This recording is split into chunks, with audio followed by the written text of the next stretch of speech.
Quels sont les deux éléments chimiques les plus abondants dans l'univers? L'hydrogène et l'hélium, le carbone et l'oxygène ou l'hydrogène et le carbone? Il s'agit de l'hydrogène et de l'hélium.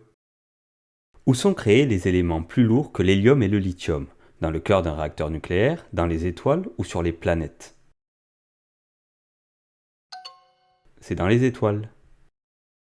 Quelle est la réaction à l'origine de la formation des noyaux d'hélium au sein des étoiles? Une réaction de fusion, une réaction chimique ou une réaction de fission? Il s'agit d'une réaction de fusion. On étudie l'équation ci-dessous. De quel type de réaction s'agit-il? D'une désintégration radioactive, d'une fusion ou d'une fission?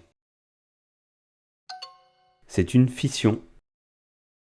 Quel est l'élément chimique le plus abondant en masse sur Terre? L'oxygène, l'hydrogène ou le carbone? Il s'agit de l'oxygène. On étudie l'équation ci-dessous. Quelle est la particule émise? Un positon, une particule alpha ou un électron? Il s'agit d'un électron. Un échantillon de matière contient 1000 noyaux radioactifs. Au bout de T1,5, combien en reste-t-il? 750, 500 ou 250? 500, la moitié.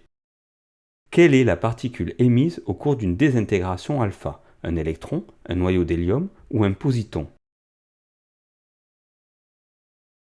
Il s'agit d'un noyau d'hélium. Quelle équation de réaction nucléaire permet la formation des noyaux d'hélium au sein des étoiles? Réponse A, B ou C? Il s'agit de la réponse B. Un échantillon de matière contient 1000 noyaux radioactifs. Combien en reste-t-il au bout de 2 T1,5? 500, 400 ou 250? 250, la moitié de la moitié. Voilà, ce quiz est terminé. Si jamais vous avez des questions, n'hésitez pas à les poster en commentaire. À bientôt!